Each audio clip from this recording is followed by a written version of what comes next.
welcome you to Discover Seattle Colleges. My name is Nick, and I have the honor of being your host this afternoon. Some of you might be graduating high school and exploring your college options for the future. Others of you, you may be coming from work. You may currently be at work, and you're looking to make a career change. Still others of you, you might be current students at Seattle colleges and you're looking to see what options are available to you. And regardless of where you are from or what has brought you here, I want to give a warm welcome to you on behalf of Seattle colleges and on behalf of all the faculty that are here. We're so excited that you're here. Who are we? We are Seattle colleges. We're a district of 3 colleges: North Seattle College, Seattle Central College, and South Seattle College. And together we are the Seattle colleges. And as our name implies, you can find us all across Seattle, but not just our main campuses. We also have a number of specialty centers: the Seattle Maritime Academy, the Wood Technology Center, the Health Education Center, Georgetown campus, New Holly. We're all over the place in Seattle. And I anticipate that many of you have questions about what you can study at Seattle colleges. That's probably why you're here. And the answer is just about anything, because we have over 130 programs at Seattle colleges in these 8 areas of study. And tonight we're really focusing on 3. Okay, so we're focusing on arts, design, and graphics, culinary, hospitality, and wine, and then social sciences, humanities, and language. But I don't want you to limit yourself to just 3 when you're thinking about what you want to do or who you want to be. We have other events that we've been doing all week that you can find on our YouTube page. We've been live streaming them. We're going to be live streaming tonight, and you'll be able to see all the other programs that we've been looking at all week. So if you have any interest in business, health and medical, skilled trades, please take a look at our YouTube page and you can find out more programs. But tonight I'm very excited because we have faculty here who are going to be talking about the programs under these 3 areas of study. And this is a bigger snapshot of the programs that we have available, but it's still not all of them. We have more than this. So what I'm going to encourage you to do is go to our all programs page on our website. That's seattlecolleges.edu/programs. And if someone from my team can throw that in the chat, that would be great. When you get to that page, it's going to look like this. And I would encourage you to navigate to one of the 3 tiles at the bottom. You can choose programs at North, programs at Central, programs at South. And when you get there, you're going to be able to see all the programs at that college by area of study. And when you're looking at those programs on those pages, you're going to see a number of different credentials. We have programs that are designed to help you complete your GED.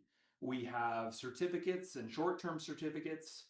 We have 2-year associate's degrees. We have bachelor's degrees. And here's the great thing. You can start your journey at any point along this path. Some of you already have certificates. Some of you have associate's degrees. Some of you even probably have bachelor's degrees. Come on back. We're ready for you. And if you are just starting out and you want to get a certificate and then you want to go work, we can help you do that. If you want to come and you want to get your associate degree and then go work or transfer, we can help you do that. If you want to start with a certificate and go all the way to a bachelor's program, we want to help you do that too. We're here to support your dreams and your goals. Now let's talk about money, right? Because that's one of the most important things, one of the things that we think about first, right? How can I afford this? And here's what I want you to walk away from this session with. We have funding for you, okay? That funding comes in a number of different ways. Financial aid, we have workforce funding, we have things like foundation scholarships, and this is just the start, okay? There's all kinds of opportunities. So what I'd like you to do for this week is be thinking about what do you want to be? What do you aspire to? What makes you passionate? We'll find the funding. That can come next, but I want you really to explore this week and next week. I also want to do a quick plug. We have funding navigators here in this room tonight who are able to answer your questions about funding. And so if you are here from Funding Navigation, Mariah, I know you're here and your team. If you'd be willing to just let us know in the chat who you are, maybe raise a hand, maybe give us a wave, just so that students know that you're here. Students, if you have questions about funding, these are the folks to ask.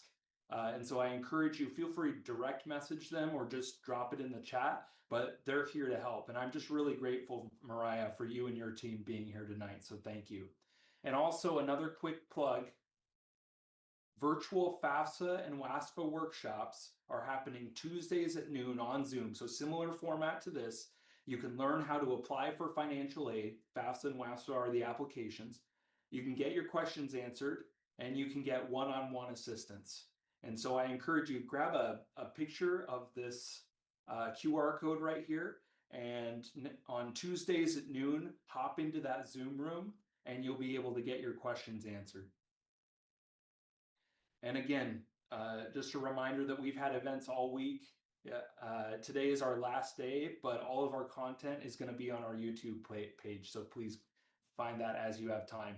Here's what's going to happen next. Coming up, two things. One, we're going to have presentations from our faculty. We're going to divide into two rooms, and I'll tell you which rooms here in a second. And you're going to hear 5-minute presentations from the faculty. And then once they're all done with their presentations, we're going to have a time for Q&A where you're going to be able to ask questions and get your questions answered. So in just a second, we're going to open up our breakout rooms, and here's how we're going to split it up. Culinary, hospitality, and wine, you're going to go to one breakout room. Arts, design, and graphics, and social sciences, humanities, and language will go to the other room.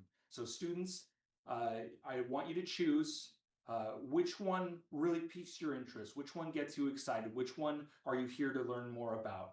And if you're not sure which program is in which area of study, you can let us know in the chat. The breakout rooms are going to open here in a second. And if you can't find them, I want you to navigate to the bar at the bottom. You might have to click the 3 little dots and hit breakout rooms. We are also going to be here. I'm going to stop sharing here so that I can see all of you. We are going to be here to be able to help you navigate to your rooms. So team, can we go ahead and open up those breakout rooms? Thank you. And faculty and staff, we are available to help you get to those rooms as well. So if you're having any issues, let us know and we will send you over to the correct room.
I think we probably have everybody here. So we'll get started. So welcome again to Discover Seattle Colleges. And again, my name is Michelle McBreen. I'm the Associate Director of Community Relations here at Seattle Central, but I've also been at South and work often with our district team as well. So tonight We are going to be talking about some of our very exciting programs, our art and design and graphics, our social sciences, humanities, and language programs. And again, I'm Michelle, and I'm going to let everybody introduce themselves real fast, just their name and title, so I don't mess up anybody's name. And do we want to start with Jillian? Yes, thanks, Michelle. Hi, everybody. Thanks for being here. My name is Jillian Fisher. I use she, her pronouns. I'm an academic advisor at North Seattle College. I'm here to help present about our fine arts program within the arts, design, and graphics area of study. But I also advise for students in social science, humanities, and languages as well. So I know both of the programs that we're talking about tonight. Great. Thanks for being here. And Paula. Hello, everybody. Thanks for being here. My name is Paula Repsa. My pronouns are she, her. I am full-time faculty in the art program at North, and I'm looking forward to sharing more about that with you soon. Awesome. And Julia. Hi, everybody. My name's Julia Hynexius. I'm full-time faculty in the arts department at North, specifically in jewelry, and I'm in the jewelry studio. Yes, I love your background. And Tanya. Hi, everybody. Thanks for coming and great to be here. I'm Tanya Cananline. I'm an instructor at the School of Apparel Design and Development, and we're at Seattle Central on Capitol Hill. Thanks. And Jill? Hi, my name is Jill Vartanesian, and I'm full-time faculty in the design department at Seattle Central, and I go by she, her. Great. Thank you, Jill. Scott. Hi, this is Scott Roush. I'm the one of the full-time faculty in history at North, and I'm here to give you some information about the history program. Very cool. Anthony? Hello, everyone. I'm Anthony Ferrucci, and I teach philosophy at North Seattle College. And I'm looking forward to giving some info about our philosophy program. Great. Thank you. And Sean? Hi, everybody. I'm Sean Shabuddin, Psych faculty at Seattle Central College, and I'm here to talk to y'all about the interesting field of psychology. Excellent. And Lori? Welcome, everyone. Bienvenue. I am Lori Kempen, and I use elle, yel, she, they pronouns. I teach at Seattle Central College, mostly French, some literature, and looking forward to meeting people and talking about that. Great. Thank you so much, everybody. Yeah, so we have quite a few presenters tonight. And so we're asking folks, if you have questions, go ahead and throw them in the chat. And we're going to wait to the end to answer that. You can also ask those, save those up and ask those in the breakout rooms as well. So we're going to get started. And like we've talked about, tonight's programs are going to highlight our fine arts, our jewelry design, apparel design, and development design, our history and philosophy, psychology, and world languages. But this is just a small selection of some of, I think there's 28 programs here in our arts, social sciences, and humanities program. So yeah, you're going to get a chance to ask a lot of questions and get some great information about programs. So, and we are going to start tonight with fine arts with Jillian and Paula. So take it away. Great. Thanks, Michelle. Well, we already introduced ourselves, so if you can just go to the next slide, and then thanks. Perfect. I'm going to share a little bit of information just in general about our programs, and Paula will get into a little bit more detail. But at North Seattle, we do have, for our fine arts, we have a couple of different options. We have our general Associate of Arts degree, which is just our most general flexible transfer degree. That is also the degree that's used for people doing social sciences and humanities and languages and other programs. But some students choose to do that general Associate of Art degree with taking a lot of fine art, studio art classes within that. And I will say all three campuses have the Associate of Arts degree.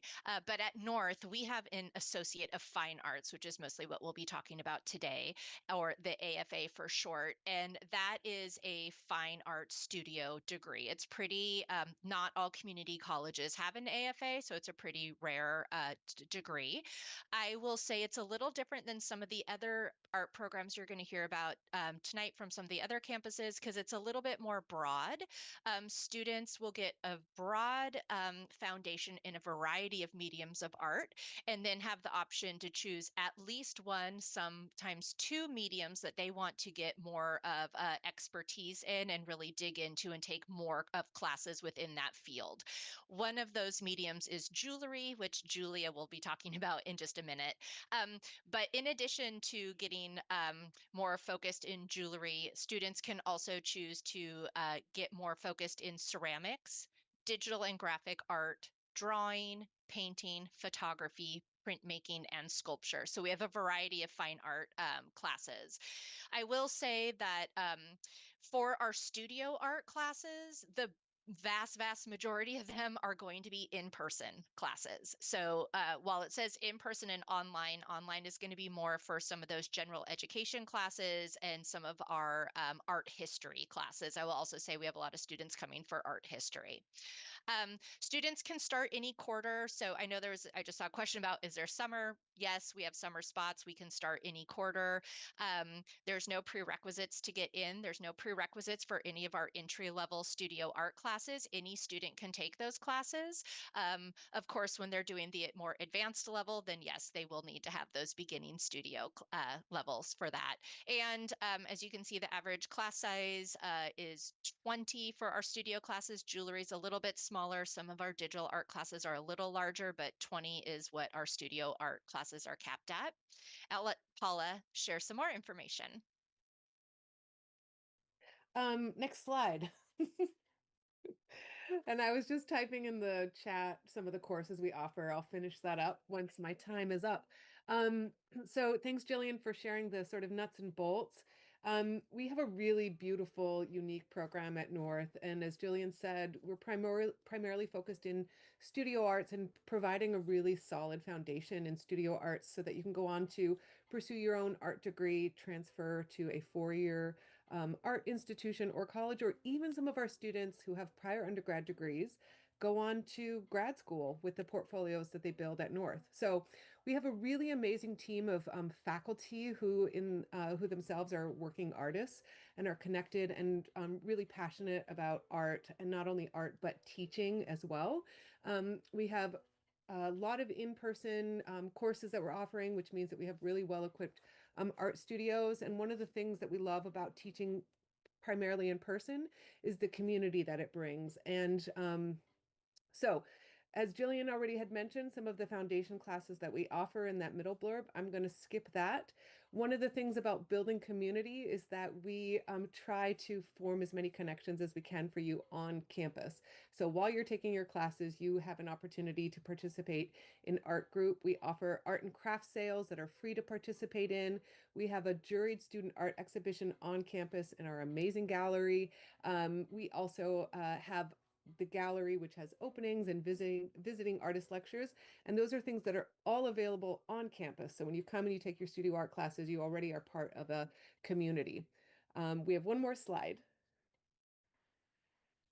We have opportunities to do work study on campus. So you can build your resume by doing work study in one of our studios. We have alumni that have gone on to start their own businesses. They work in art administration, galleries. That's one of the things about artists is we are problem solvers and we create our own paths. So students go in many different directions. We also do offer an art business class, and that can help you sort of identify some of those different pathways that you could take. And then, as I said, we also have students that transfer, and there's just a list of some of the places that students transfer locally, like at UW or Cornish. We also have relationships with PNCA in Portland, but then students go to California, Art Institute of Chicago, Rhode Island, sort of a little bit of everywhere. So I think that that is our time, and would love to talk with more of you in breakout rooms if you have more questions. Thank you. Great. Thank you so much. Right. Okay, and we're gonna go next with Julia and jewelry design. Julia, take it away. Hi, everybody. So the jewelry design program at North Seattle College is embedded within the AFA. There is 50 credits within the AFA that are considered the jewelry concentration set. Half of those credits, so 25 credits, are specifically in the jewelry and metalsmithing studio, which I'm in. I hope you can hear me. There's work going on behind me. So those 25 credits or 5 classes that are in the jewelry and metal studio cover a range of topics from beginning metalsmithing, beginning jewelry and jewelry design, through more intensive, intermediate, and advanced courses that focus on things like casting, gloss wax casting, stone setting, enameling with glass on metal, other techniques that are more specialized. And then the program culminates in a capstone exhibition. So students that are in the jewelry and metals concentration have a whole 5 credit class where they are building a series of work or a set of pieces that they want to produce using all of the techniques that they've learned in the previous 4 classes. Go ahead and go to the next slide. So we are majority in person. We are in person in part because we have a fabulous studio. So people can come into this program at any quarter. We have a beginning jewelry class every single quarter, fall, winter, spring, summer. A lot of times people come and take the first class, sometimes even as an elective, as part of their Associate of Arts or Associate of Fine Arts class. And then if they love it, they can stay and do the entire series. You don't need any equipment at home. Our studio is so well equipped with large tools and small tools that you really can do anything that you need in the studio on campus. We're a very hands-on jewelry design program, meaning you're learning how to design through learning how to work with metal. So, you know, how to build an object, how to solve problems, and how to make something that people can wear on their body is what we're all about. People also come and make things in our studio that are not necessarily adornment or jewelry based, but tend towards more like tabletop objects or sculpture. Because we are embedded within the AFA and the art program at North, students have an exceptional opportunity to combine with some of the other concentrations in our program. So students can do sculpture and jewelry or ceramics and jewelry. And sometimes they create a pathway like Paula was talking about that is all their own. So we are a place that you can kind of enter at any time and try it out. And I think that makes the program really unique. We're very accessible for people to come and try and then see if they'd like to pursue jewelry and metalsmithing in more depth. Thanks. Great, and thank you so much for all that great information. Okay, next up we have apparel design and development with Tanya. Hi, everybody. I was excited to see that there are some people specifically interested in apparel design. That's really great. My name is Tanya, and I have a background in apparel design as a designer and as a textile designer. Our program here at Seattle Central is an AAS. We're 6 quarters. We are in person and full time. So each group of students starts in the fall quarter, and everybody goes through the same series of classes, fall, winter, spring. You have summer off. A lot of students do internship during that summer, and then everybody completes the second year.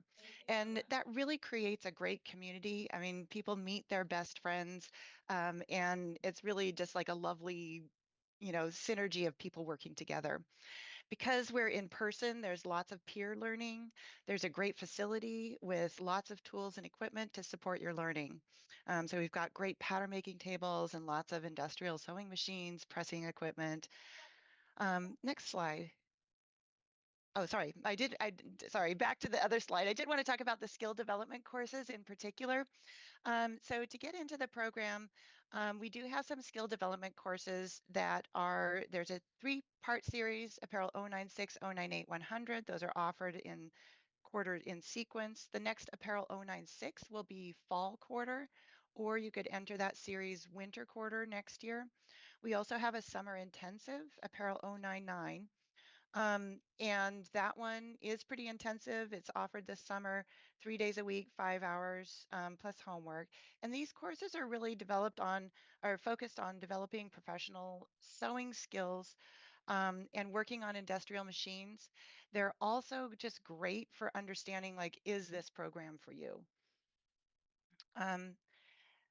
Okay, go ahead and go to the next slide. Thanks. So in our program, we are very job focused. We are very industry focused, and it is a combination of creativity, but really using intensive skills, technical skills in pattern making and construction or sewing to create physical objects. So it's a little bit of a different learning than a lot of people are used to. Let's see, we have fashion history, we have garment construction, design techniques. We focus a lot on professional growth because we are very, again, just sort of like job focused. So we do have some students who go on to other institutions, other schools, but mostly our students get jobs right in industry. Things that are not mentioned on here that I just want to make sure everybody knows that we address also. We talk about sustainable production in the apparel industry, which is really important at this point in time. We incorporate digital pattern making and also 3D development. At the end of the program, the final quarter is dedicated to you creating your own collection. So I would love for everybody to mark their calendars for June 17th. I'll try to put this in the chat too. And we have a free on-campus showcase from 2 to 8. So everybody can come to Seattle Central College. It's right in the atrium. And then also I'm going to put in the chat our Instagram where you can really just see, you can follow us to just see examples of student projects, really get a sense of the culture and just all the fun things that we do here. And go ahead and go to the next one. So all our students do internships, and it's a chance to see just like what kind of work you'd like to do in the apparel industry. It's a really things, that people don't think about. It's a really broad industry. So there's just so many different aspects of it, from costume design to textile design to just technical outerwear development, production management. So there's a place for a lot of different people here.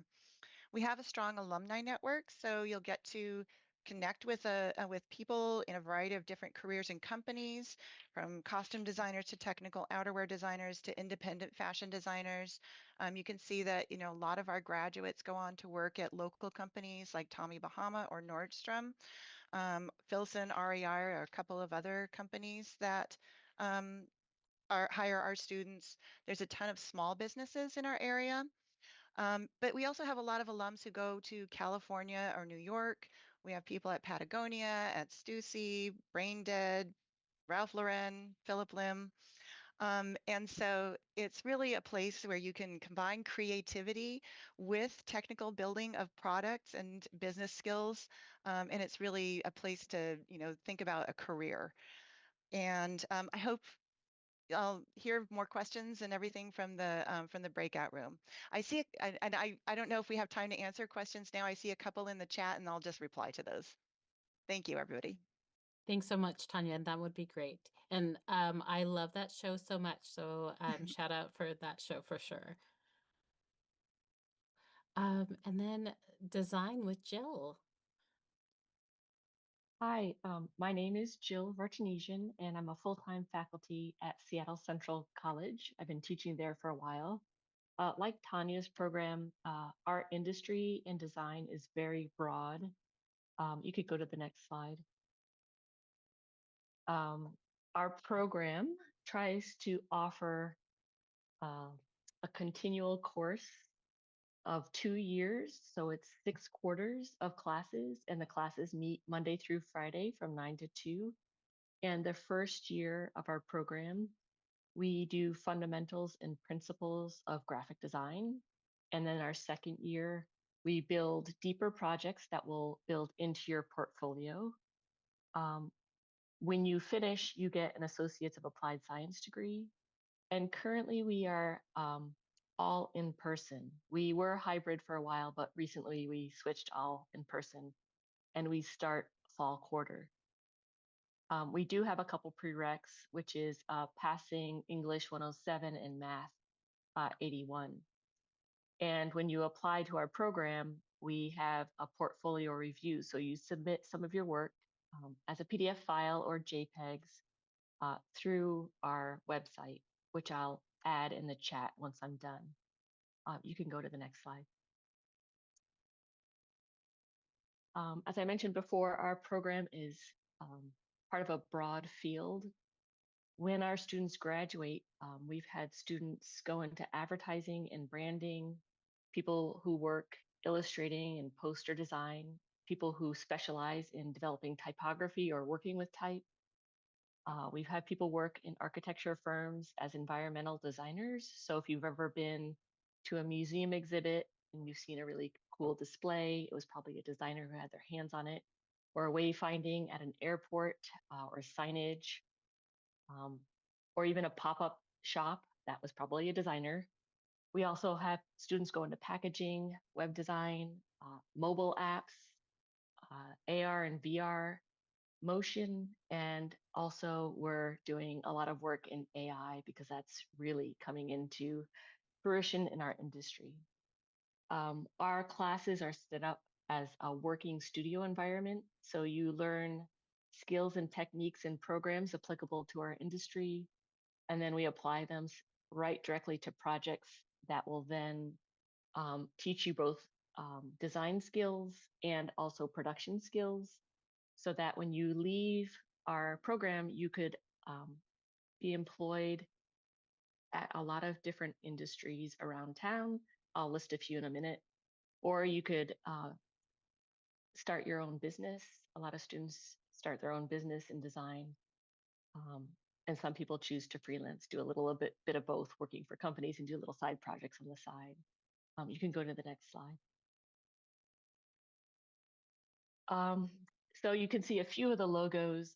Those are some of the major players. We place students at Amazon, Microsoft, Costco, Starbucks.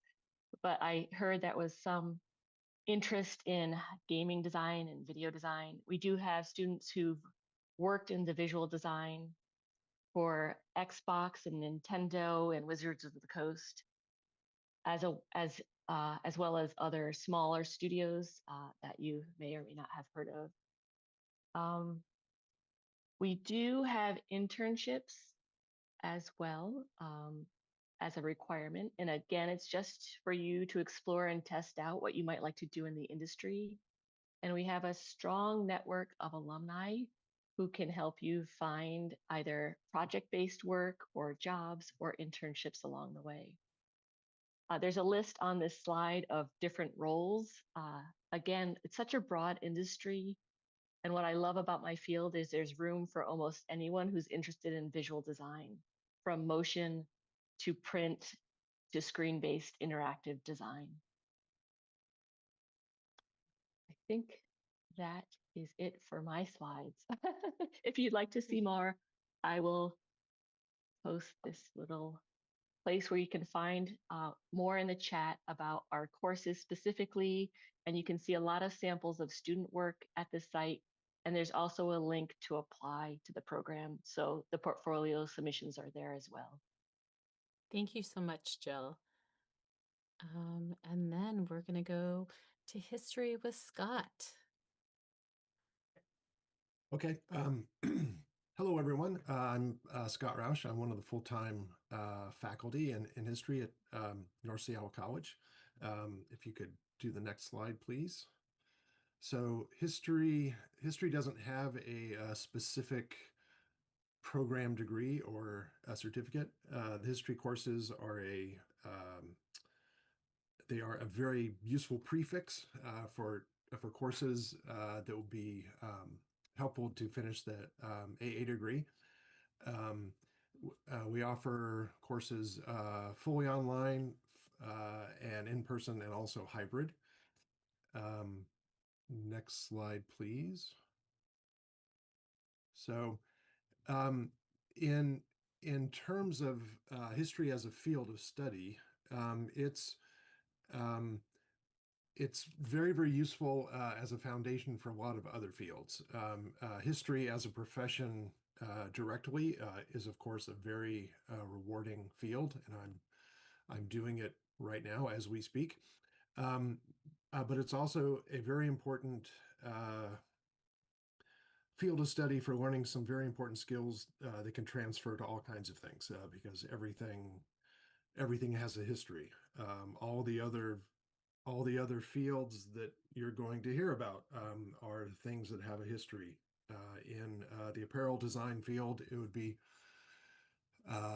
history can tell you when high-heeled shoes went from being something that only men wore to being something that almost exclusively women wore, and how those things change over time.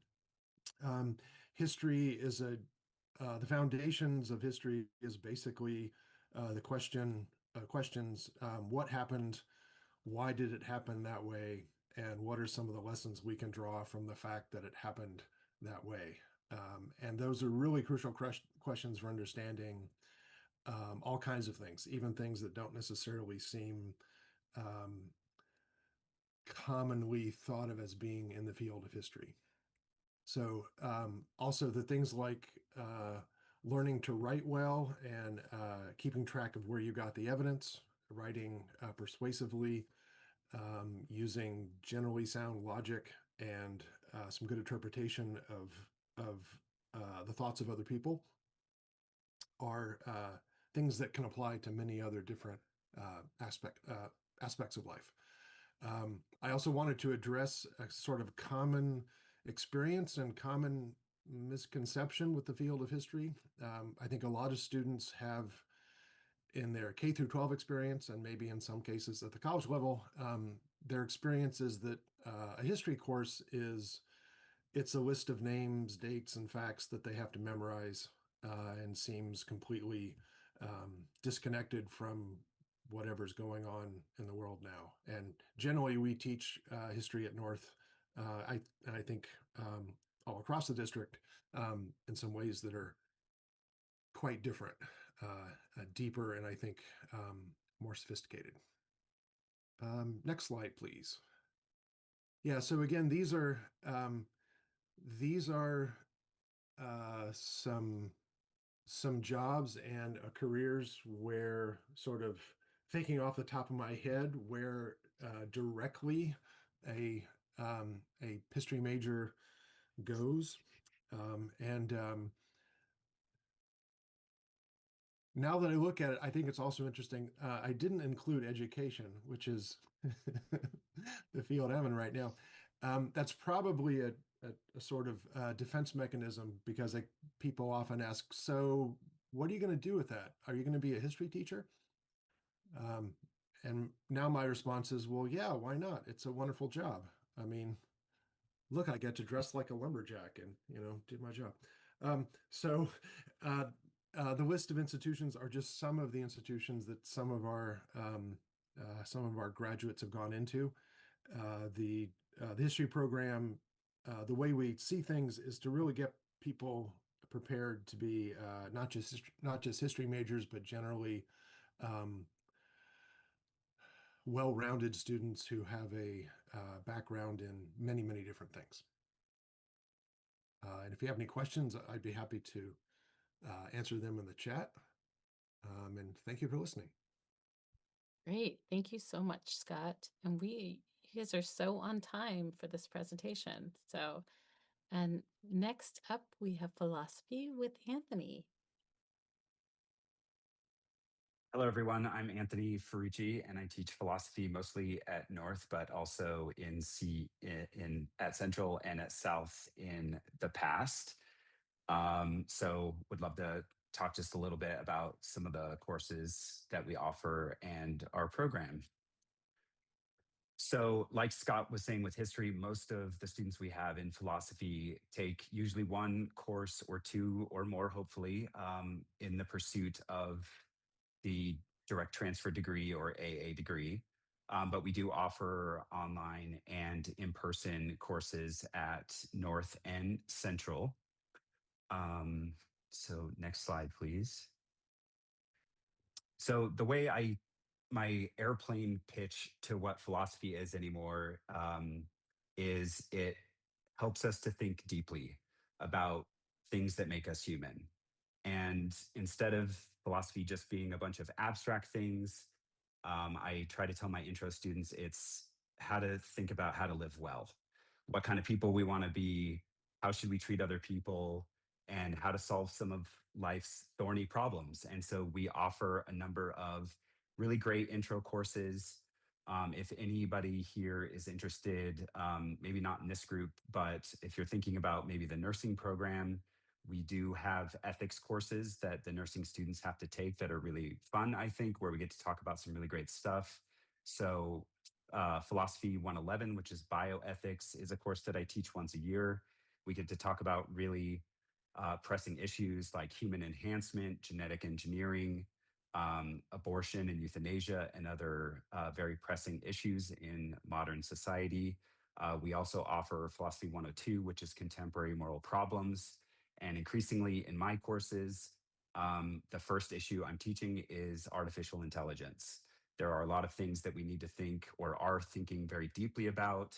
And I notice that students really enjoy thinking about these things that are obviously have a lot of moving dimensions and changing very rapidly. So our goal is to foster intellectual curiosity, and we also offer logic.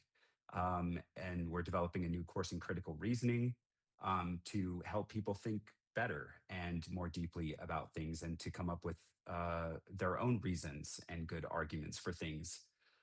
So we mostly prepare a lot of students for law school or study in further study in philosophy if they're interested in that, if they want to transfer to another school. But a lot of our students go on to take those skills into business as well as the tech field if they're interested in that. But at the end of the day, I try to sell our philosophy courses as making you a deeper or helping you become a deeper, more profound thinker.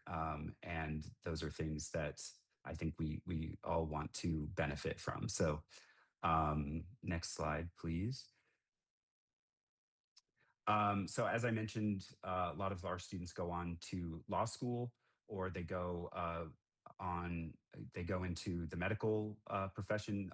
Like I said, the nursing students have to take ethics. So I love that I get to teach the nursing students.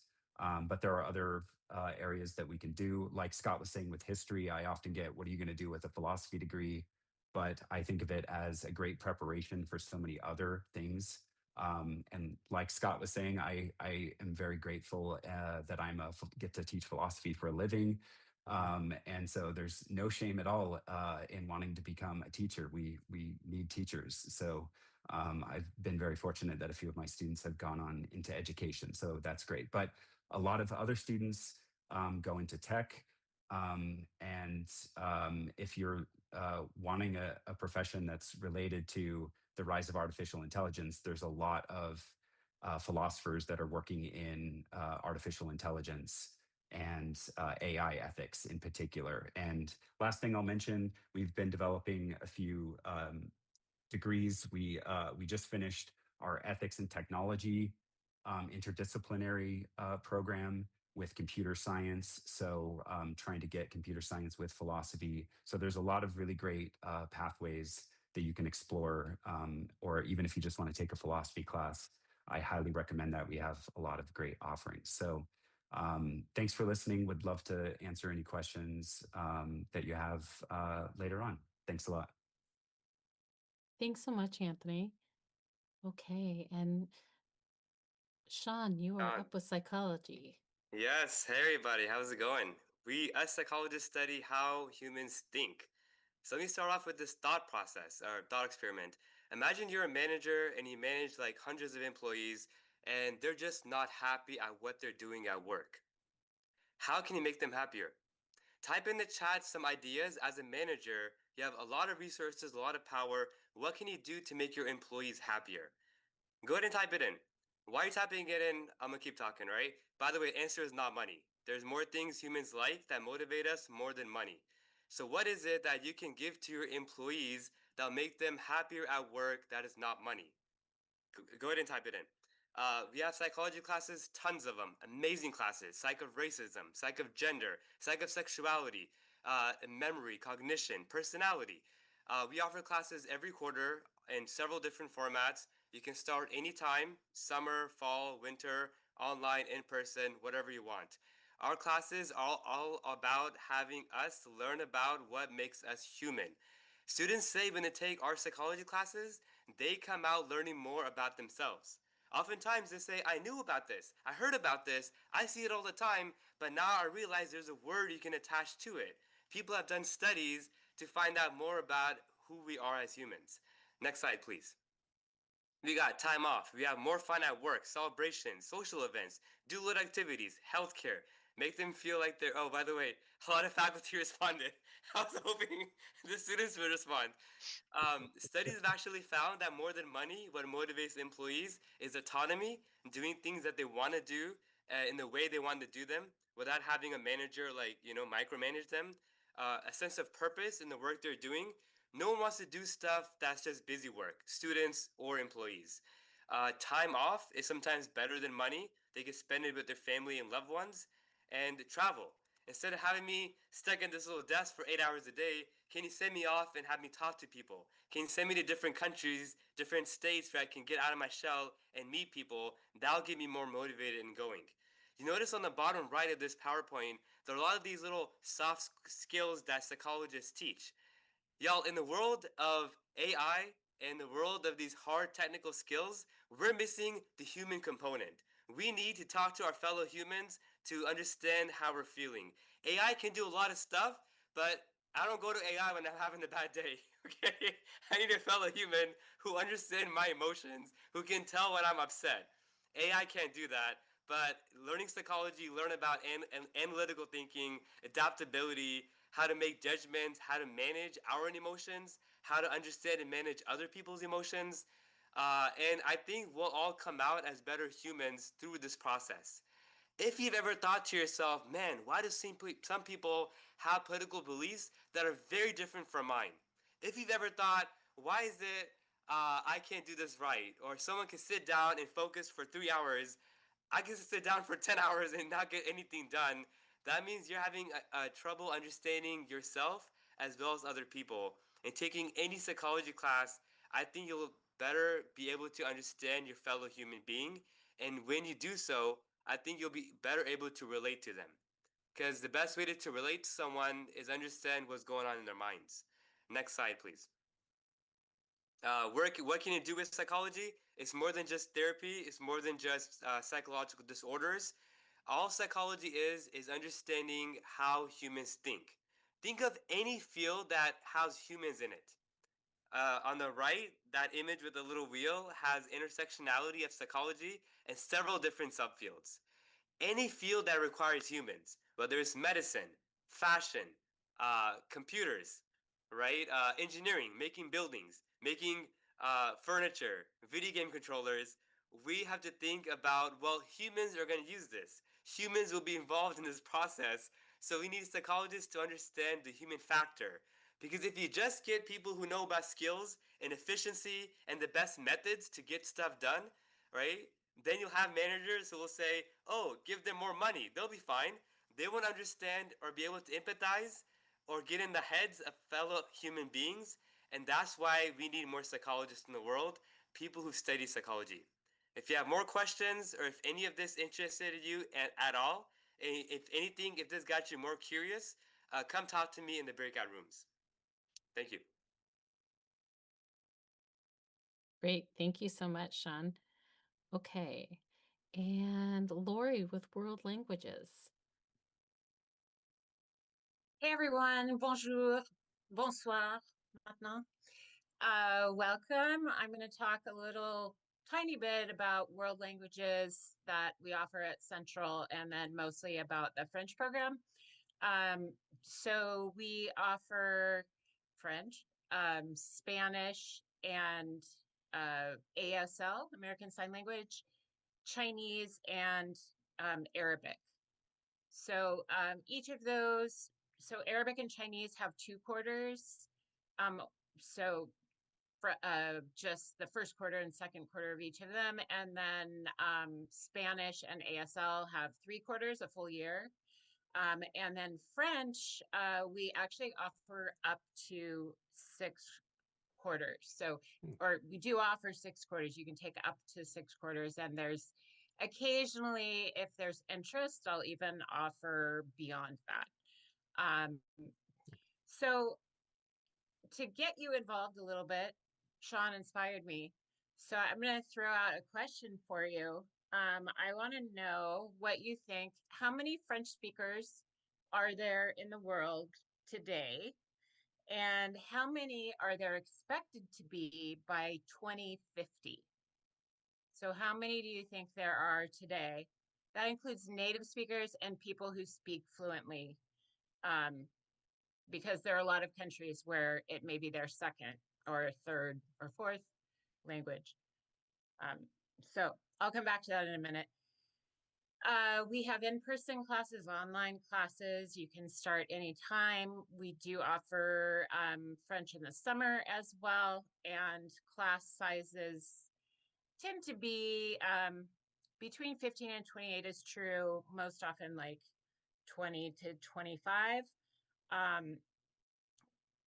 We recommend that you have eligibility for English 101, but it's not required. But it's just easier to be successful in the class if you've studied the English language as well. Okay, can I have the next slide, please? The way I enjoy teaching French is to use stories and music, culture and film, and really be communicative a lot. So we look at stuff that comes from all over the world. This quarter, we're doing a graphic novel that's from the Ivory Coast, and it shows like the lives of young people, people in high school and college age, just living their daily lives in the Ivory Coast, and the art is amazing. And so that's one example. We've done other stuff from West Africa, from Canada, from the South Pacific. And I like to also use books sometimes that are focused within the context of these different places, so that we're studying the language, but we're studying it within the culture, which makes it much more exciting. And I think, you know, it's important, like people think of, I do get a lot of students who are interested in going to Paris. They're studying fashion, a lot of them.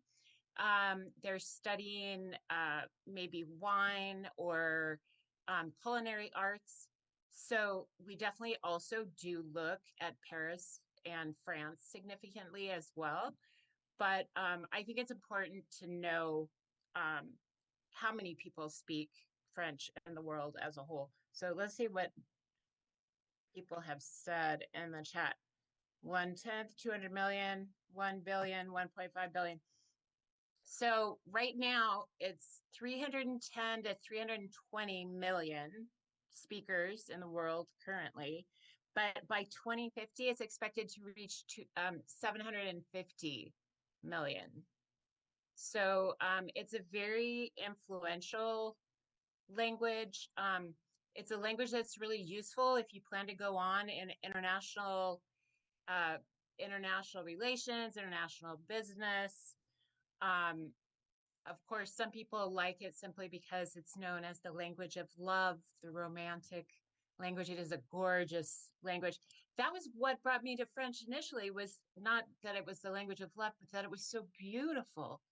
I heard it when I was a kid, and I just wanted to be able to emulate it to make these gorgeous sounds. Can I have the next slide, please? So there are all kinds of things you can do with French. It's kind of funny, I went to grad school with a bunch of people teaching all kinds of languages, and very few of them ended up as teachers, but they ended up at Microsoft or Amazon, or um, they ended up, because of their graduate degree in um, liberal arts, in a liberal arts area, and their ability to write and to reason, they ended up in management positions, which I find interesting. Um, I've had students go on to the Peace Corps and then work in nonprofits, like in Haiti and different places in West Africa. I had one student who worked closely with President Obama in international relations. And so that was super exciting. Um, but there are all kinds of possibilities that you wouldn't think of, whether it's for French or another language. So I would encourage you to look into it, and it's so much fun as well. You can, I've studied a lot of languages, and when I travel around the world, I can just communicate a little bit with a lot of people coming from different locations. So it's exciting. If anyone has any questions, I'd be happy to talk to you, and thanks for listening. Okay. And thank you so much, everybody. I was really inspired. Now I want to take classes. So I think they've just informed me that we're going to stay in our rooms for questions in general in just a second. So for students and our community, we encourage you to keep exploring. This is the last night of our online series, but all of these Discover series have been recorded, and those should be up on our YouTube channel within the next day or so. So if you guys want to go back and look at yourself and see how you did, you can do that too, or you can also share it out with students who are interested, or family members or other community members as well. And like I said, we're just wrapping up. And so all of these that we've done this week will be on the YouTube channel. And so you can go back and take a look. And we will also be sending a follow-up email to attendees about next steps and what to do. And then, yeah, if you wanted to, you can take a screenshot of our exit survey, and we'll also follow up with an email on that, and just let us know what you learned, what you liked, and what we can improve on. That really helps us as well.